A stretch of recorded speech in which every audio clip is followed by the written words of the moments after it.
Hello friends, welcome in target nursing academy Jaipur. Last class में हमने anatomy of kidney को complete कर लिया था। आज हम स्टार्ट करेंगे नेफ्रॉन के बारे में कि नेफ्रॉन क्या होता है। तो नेफ्रॉन क्या है? जो किडनी है, किडनी का हम फंक्शन क्या पढ़ते हैं कि किडनी एक एक्सक्रेटरी ऑर्गन है। एक्सक्रेटरी ऑर्गन का मतलब क्या है कि जो हमारे वेस्ट प्रोडक्ट होते हैं उनको बाहर निकालती है। लेकिन किडनी क्या कंप्लीट किडनी ये काम करती है? नहीं, कंप्लीट किडनी कभी भी एक्सक्रेटरी फंक्शन का काम नहीं करती। उसमें एक मेजर स्ट्रक्चर होती है जिसको हम बोलते हैं फंक्शनल यूनिट ऑफ किडनी, यानी कि जो किडनी के अंदर जो स्ट्रक्चर जो उसका फंक्शन को डिटरमाइन करती है वो होता है हमारा नेफ्रॉन। तो नेफ्रॉन क्या होती है? फंक्शनल यूनिट ऑफ किडनी, यानी कि functional unit of kidney is known as nephron. और नेफ्रॉन का मतलब क्या है कि जो नेफ्रॉन वेस्ट प्रोडक्ट जो होते हैं हमारी बॉडी के उनको अलग करती है।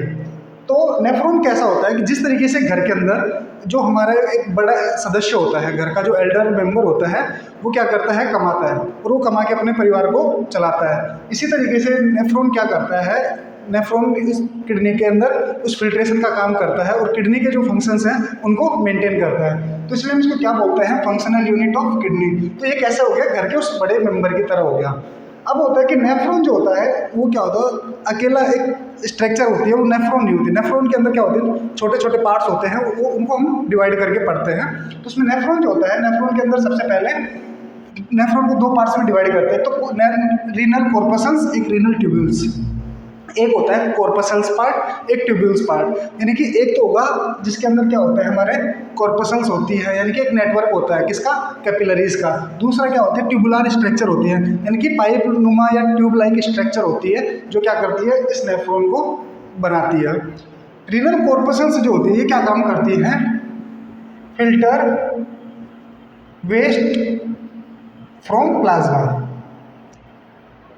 तो इनका काम क्या है रीनल कॉर्पसल्स का? कि जो फिल्टर, ये प्लाज्मा जो होता है, अब यानी ब्लड जो होता है, ब्लड के अंदर से वेस्ट को फिल्टर करने का काम कौन करता है? हमारा रीनल कॉर्पसल्स। उसके अलावा ट्यूब्यूल्स क्या करती हैं? जो भी फिल्टर हुआ है, जो भी वेस्ट फिल्टर हुआ है उसको रिसीव करने का काम कौन करता है? हमारे ट्यूब्यूल्स। तो हम रीनल कॉर्पसल्स को आगे फिर दो पार्ट्स में डिवाइड करते हैं। फर्स्ट वन ग्लोमेरुलस और सेकेंड वन हमारा होता है ग्लोमेरुलर कैप्सूल। अब इसके अंदर क्या होगा? ग्लोमेरुलस जो होता है वो क्या होता है कि जो हमारी ब्लड वेसल्स होती हैं, फॉर ये क्या है? हमारा एक नेफ्रॉन का स्ट्रक्चर है जिसके अंदर ये ब्लड वेसल्स आ रही है और ये जा रही है।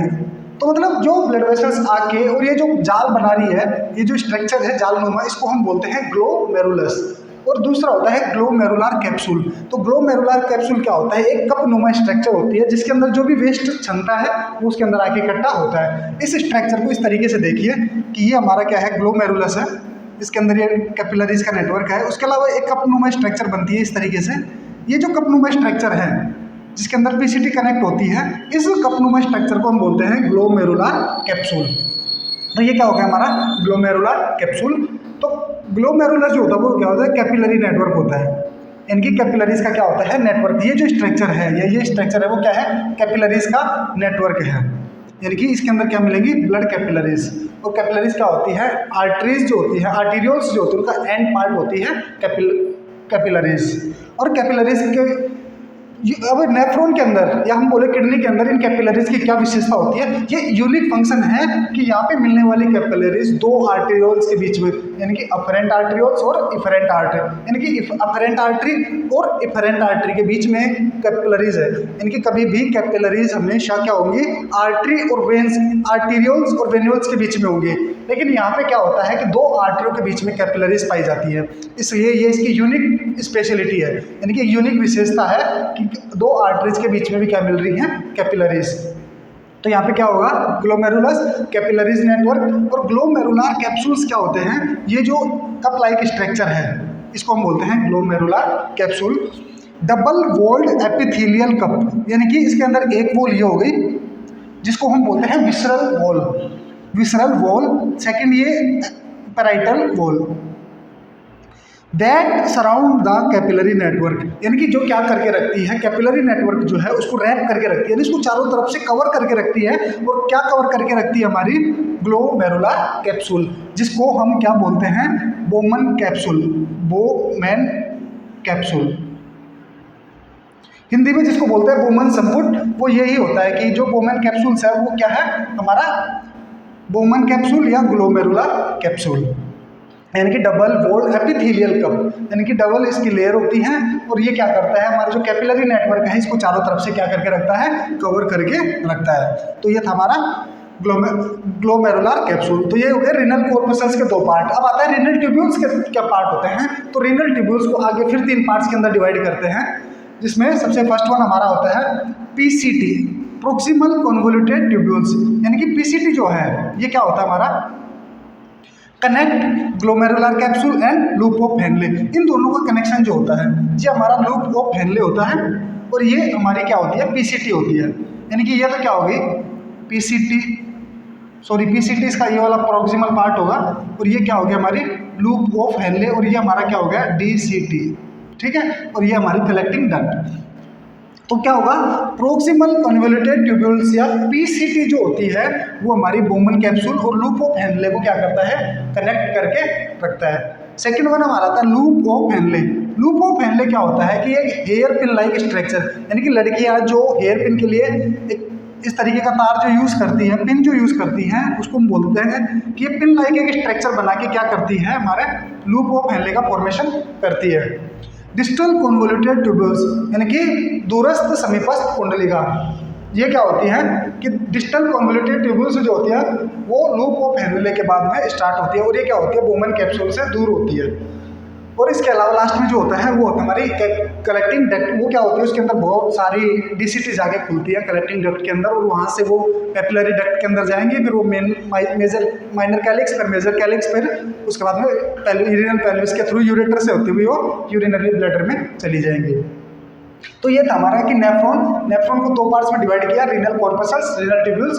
रीनल कॉर्पस्कल्स को 2 पार्ट्स में, ग्लोमेरुलस जो कि कैपिलरी नेटवर्क होता है जिसके अंदर ब्लड वेसल्स का नेटवर्क पाया जाता है, ग्लोमेरुलर कैप्सूल जिसको हम बोमन कैप्सूल भी बोलते हैं। और ये कैसा होता है, डबल वॉल्ड स्ट्रक्चर है और उन डबल वॉल्ड्स में अंदर वाली जो होती है इसको हम बोलते हैं विसरल लेयर और इसको पैराइटल लेयर।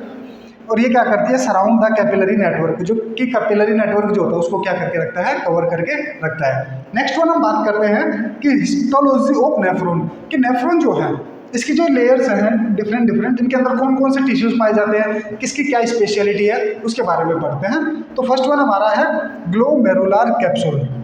यानी कि इसमें तो क्या हो गया हमारा, ग्लोमेरुलस के अंदर तो कैपिलरी नेटवर्क हो गया और कैपिलरी के अंदर क्या होती है, जो हम ब्लड वेसल्स के अंदर पढ़ते हैं कि इसके अंदर एंडोथेलियल लेयर्स पाई जाती है, यानी एंडोथेलियल सेल्स प्रेजेंट होती हैं।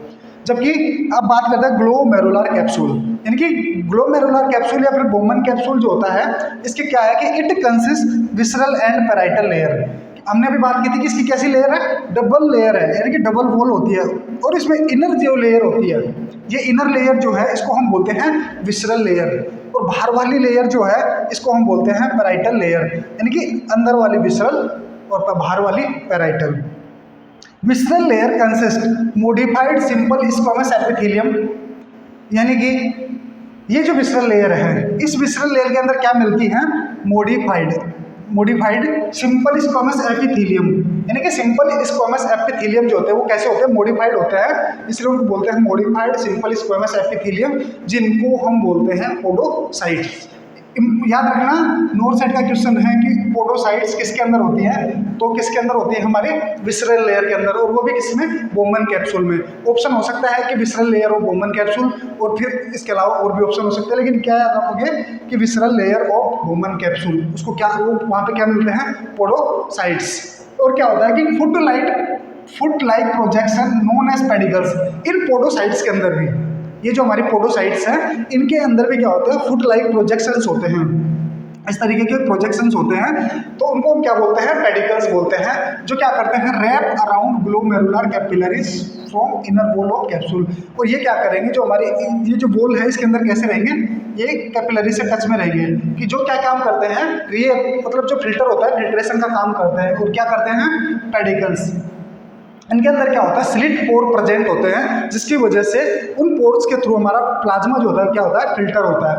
हम आगे बात करेंगे फिजियोलॉजी के अंदर कि कौन कौन से मेटल छन सकते हैं, कौन से नहीं छनते हैं तो क्यों छनते हैं, उन सब की बातें हम आगे करेंगे। तो इसके अंदर क्या होता है कि फुट लाइक प्रोजेक्शन, जिनको पेडिकल्स बोलते हैं, और ये पेडिकल्स किसके अंदर होते हैं, पोडोसाइट्स के अंदर होते हैं। पोडोसाइट्स क्या होते हैं, मॉडिफाइड सिंपल स्क्वामस एपिथेलियम होती है। ठीक है। और ये कहाँ पे होते हैं कि हमारी जो ग्लोमेरुलर कैपिलरीज है, ये जो कैपिलरीज है, इन कैपिलरीज के चारों तरफ जो ये लेयर है, इसके अंदर क्या होंगे, पोडोसाइट्स होंगे, इसमें क्या होंगी, पेडिकल्स होंगे। और ये पेडिकल्स किसका काम करते हैं, फिल्ट्रेशन का काम करते हैं। ठीक है, यहाँ तक कंप्लीट हुआ। Next one, fluid filtered from glomerular capillaries. अब ये है कि यहाँ से जो फ्लूइड फिल्टर हुआ है वो क्या करेगा, एंटर द कैप्सुलर स्पेस, यानी कि ये जो कैप्सुलर स्पेस है इसके अंदर क्या होगा, यहाँ से फ्लूइड छन के इधर आएगा, यहाँ पे फ्लूइड छन के इधर आएगा। आगे हम बात करेंगे कि जब फिल्ट्रेशन होता है तो उसके अंदर नेट फिल्ट्रेशन रेट जो होती है उसके अंदर क्या क्या होता है, हमारा हाइड्रोस्टैटिक प्रेशर जो होता है उसकी वजह से ये छनता है। वो आगे देखेंगे कि इसमें क्या होता है कि यहाँ से जो फ्लूइड छनेगा वो इस स्पेस के अंदर आएगा, और इस स्पेस को हम बोलते हैं बोमन स्पेस या कैप्सुलर स्पेस या ग्लोमेरुलर स्पेस। कैपिलरीज एंटर, जिसको हम बोलते हैं Bowman space, between both layer space, यानी कि हमने अभी बात की थी कि ये विसरल लेयर थी, ये पैराइटल लेयर थी, इन दोनों के बीच में जो स्पेस होता है उसको हम बोलते हैं बोमन स्पेस या ग्लोमेरुलर स्पेस। ये स्पेस अगर कार्डियक के अंदर यानी हार्ट के अंदर है तो इसको हम बोलते हैं पेरिकार्डियल स्पेस, अगर ये लंग्स के अंदर है तो इसको हम बोलते हैं प्लूरल स्पेस, अगर ये हमारी एब्डोमिनल कैविटी के अंदर है तो इसको हम बोलते हैं पेरिटोनियल स्पेस। तो ये जहाँ पे भी विसरल और पैराइटल के बीच में स्पेस होता है उसको हम बोलते हैं, मतलब वो उस ऑर्गन के पर्टिकुलर ऑर्गन के नाम पे होता है। तो यहाँ पे बोमन कैप्सूल के बीच में स्पेस है, लेयर्स के बीच में, तो उसको हम बोलेंगे बोमन स्पेस। और यहाँ पे क्या होता है, जो फ्लूइड आता है वो यहाँ पे छनता है और फिर यहाँ से ये किस में मूव करता है, हमारा पीसीटी के अंदर मूव करता है। तो अब आगे ये था हमारा क्या, ग्लोमेरुलर स्पेस। अब बात करते हैं प्रोक्सिमल कन्वोल्यूटेड ट्यूब्यूल्स की या पीसीटी की।